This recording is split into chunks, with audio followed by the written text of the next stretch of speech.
समाचार न्यूज। साथियों नमस्कार, मैं सूरज कुमार, आप देख रहे हैं जिला टॉप न्यूज। इसमें जनपद अयोध्या मिल्कीपुर क्षेत्र में जो उपचुनाव हो रहा है, आज यहाँ पे भीम आजाद समाज पार्टी के राष्ट्रीय अध्यक्ष चंद्रशेखर आजाद आए थे और गजब का कार्यक्रम रहा। हम आपको पूरा कवरेज दिखाएंगे। एडवोकेट चंद्रशेखर जी आपके बीच में आ चुके हैं। दाहिने तरफ जो हमारे साथी खड़े हैं, आप सभी से मेरी अपील है, आप सभी लोग सामने आ जाएं। दाहिनी तरफ के सभी लोग सामने आए, जिससे आप लोग अपने प्रिय नेता को देख सकें, अपने प्रिय नेता के विचार सुन सकें। सभी साथियों से मेरी अपील है, आप लोग अनुशासन का परिचय दें, अनुशासन का परिचय दें। सभी लोग सामने जाएं, यहां से हट जाएं, सीढ़ियों के पास से, सीढ़ियों के पास से हट जाएं। आप लोग सामने जाकर आप लोग कुर्सियों पर खड़े ना हो। सफल बनाना आप सब लोगों की जिम्मेदारी है। भीम आर्मी के सभी कार्यकर्ता, आजाद समाज पार्टी के सभी कार्यकर्ता अनुशासन का परिचय दें। फैजाबाद के मिल्कीपुर विधानसभा क्षेत्र के सभी कार्यकर्ताओं से मेरा 21 तारीख को हमारी पार्टी में हमारे प्रिय नेता के संघर्ष को, कोई जमात है तो उस जमात का नाम है आजाद समाज पार्टी। भीम आर्मी उसके नेता है आदरणीय चंद्रशेखर आजाद जी, जो नगीना से सांसद है। आज जब चंद्रशेखर जी पार्लियामेंट में बोलते हैं तो पूरी दुनिया सुनती है, पूरी दुनिया सुनती है।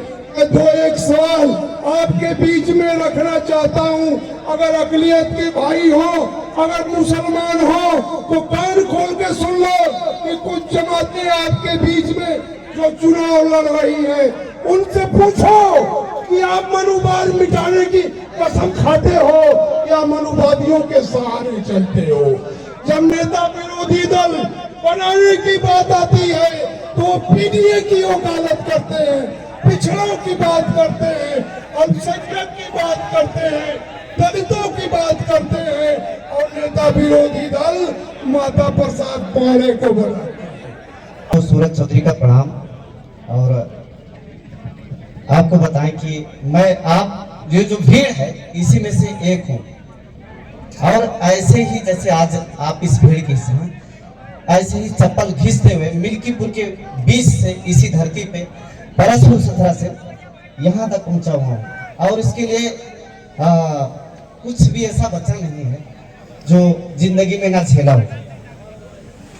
जैसे मैंने जो दुख दर्द झेला है, आज हमारे तमाम साथी, मैं थोड़ा सा एक अच्छे मुकाम पे पहुंचा, लेकिन हमारे तमाम साथी कुछ होते हुए, संपन्न होते हुए, ये लड़ाई सूरज चौधरी ने अगर ठानी है तो अपने दोस्तों के लिए फिर से, जो आज पढ़े लिखे हैं, शिक्षित हैं, लेकिन दिहाड़ी का काम कर रहे हैं, मजदूरी कर रहे हैं, लेबर का काम कर रहे हैं, योग्य हैं, लेकिन उनको कोई अच्छा रोजगार ना मिलने की वजह से वो जा करके मंडी में लेबर का काम कर रहे हैं, बेचारे दिहाड़ी कर रहे हैं, और उनके पास कोई विकल्प बचा नहीं है, या तो ठेला लगा रहे हैं। सरकार पहले लग रहा था कि कुछ योजनाएं लाएगी हमारे साथियों के लिए, हमारे मित्रों के लिए, युवाओं के लिए, लेकिन जब से ये मंदिर का काम शुरू हुआ, जो कोचिंग इंस्टीट्यूट, तमाम लाइब्रेरी चल रही थी, उसे भी धीरे धीरे बंद कर दिया गया है। के लोग आए, चाहे समाजवादी के लोग आए, उनसे पूछिए कि मिल्कीपुर का चुनाव लड़ रहे हैं, मिल्कीपुर के लेके क्या आपका क्या इशूज है, किस मुद्दे पर चुनाव लड़ रहे हैं।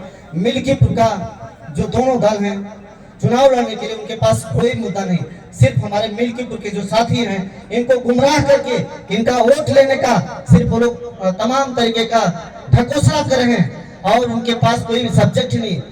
अब स्थिति ये बन गई है कि सत्ता होते हुए भी उनके पूरी कैबिनेट आकर के यहाँ पे प्रचार कर रही। माननीय यहाँ के जो मुख्यमंत्री साहब हैं, बार बार उनको आना पड़ा है, कोई विषय हो तो बताएं कि हम इस मुद्दे पे चुनाव लड़ रहे हैं। कुछ नहीं उनके चुनाव लड़ने के।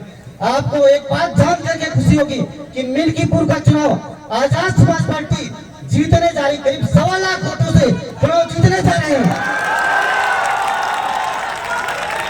ये इन्हीं की रिपोर्ट कह रही है, तमाम ऐसे सर्वे कह रहे हैं, ऊपर से हवा बनाने का प्रयास जरूर किया जाए, लेकिन 1.25 लाख वोटों से चुनाव जीतने जा रहे हैं। मैं अभी से बता दूं, तमाम बेटा कह रहा है, कहने को तो बहुत कुछ कहेंगे, लेकिन इसका तमाम मैं आपको एविडेंस के साथ में बोलता हूँ। हर गांव में आजाद समाज पार्टी भीम आर्मी के कम से कम 25 कार्यकर्ता हैं, और ये वही कार्यकर्ता हैं, इनके जो पेरेंट्स हैं, इनके जो बाबा दादा हैं, वो पूर्व बसपा के नेता हैं।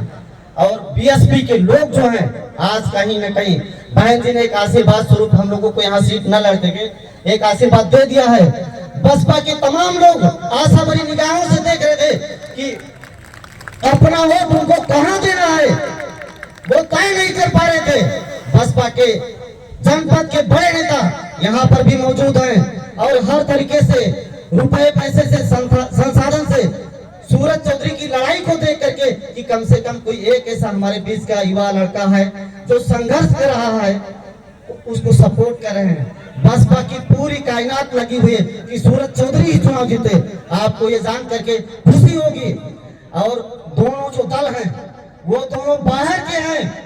आप जान लीजिए, अजीत प्रसाद जी लखनऊ में रहते हैं, एक राजा के लड़के हैं, और जो यहाँ की चंद्रभानु भाई हैं वो रुदौली के रहने वाले हैं। सूरज चौधरी यहाँ जो साथी मौजूद है भीड़ में, इनमें मैक्सिमम चेहरों से एक एक करके वाकिफ है। इसमें तमाम हमारे दोस्त मौजूद हैं। आपको बता दें, आपका अगर आपने एक सीट ये चुनाव जिताया तो आपको किसी रिफरेंस की जरूरत नहीं पड़ेगी सूरज चौधरी से कहने के लिए, क्योंकि आपका दुख दर्द, जैसे आज आप दुख तकलीफ से गुजर रहे हैं, इसी दुख तकलीफ से यहाँ से पहुंच करके जैसे इस बैरिकेडिंग में आज आप खड़े हैं, ऐसे खड़े होके ऐसे मैंने चप्पल घिसा है और आज इस मुकाम पे पहुंचा हूँ।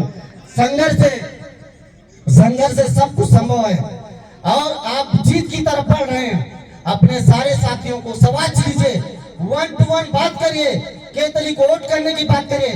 समाजवादी और बीजेपी आजाद समाज पार्टी के आ जाने से जो साथी एक अच्छे कैंडिडेट की यहाँ तलाश कर रहे थे कि जो समाजवादी को वोट नहीं करना चाहते, बीजेपी को वोट नहीं करना चाहते, यहाँ तक कि आपको खुशी होगी कि बीजेपी में जो लोग काम कर रहे थे, टिकट की मांग कर रहे थे, उनको टिकट न मिलने की वजह से उनके भारी संख्या में हजारों कार्यकर्ता नाराज हैं और वो मेरे साथ जुड़े हुए हैं और वोट करने जा रहे हैं। आप लोग को जान करके खुशी होनी चाहिए कि आप चुनाव एकदम जीत जाएंगे।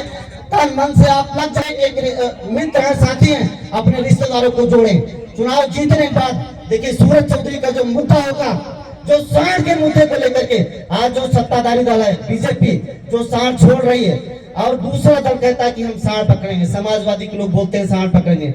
मेरा यहाँ पे कहना है कि भारतीय जनता पार्टी को यदि साढ़ पकड़ना है तो क्यों नहीं पकड़ रहे। किसानों के साथ कितनी दुर्घटनाएं हो जा रही हैं, जगह जगह देखिए झटका मशीन लगाई जा रही है। इन मुद्दों को बीजेपी को लोगों को खत्म करना चाहिए। इस मुद्दे पे बात करके नहीं राजी, ये बात करते हैं मिल्कीपुर का वोट मांगते हैं और बात नेशनल मुद्दे की करते हैं। कहते हैं कि जो कैसे वो पे गोली किसने चलाई, मस्जिदों के नीचे मंदिर कहाँ है, लोगों को सिर्फ भड़काया जा रहा है।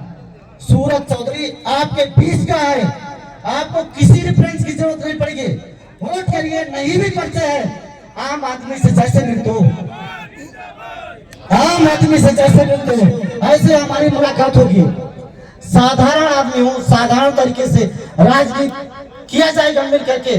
सूरज चौधरी का जो लक्ष्य है चुनाव मैदान में आने का, आज चुनाव लड़ने का, कोई शौक नहीं विधायक बने हम, ऐसे अपने जैसे कम से कम 500 साथियों को विधायक की क्षमता वाला विधायक बनाऊंगा। सोच है कि आप लोगों में विधायक नजर आना चाहिए।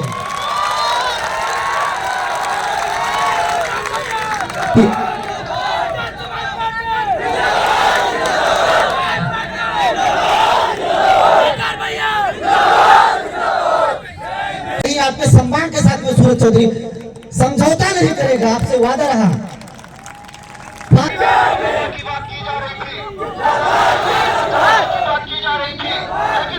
बात हो गई।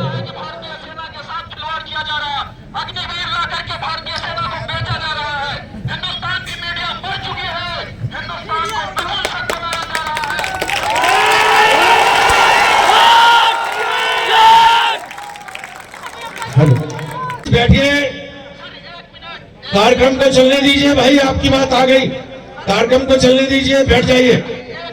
ये कार्यकर्ता लोग भैया जिद मत कीजिए आप। चलो ठीक है, मीडिया यहाँ है, मीडिया ने कवरेज कर लिया है आपको। अब आप शांत हो जाइए, प्लीज शांत हो जाइए भाई।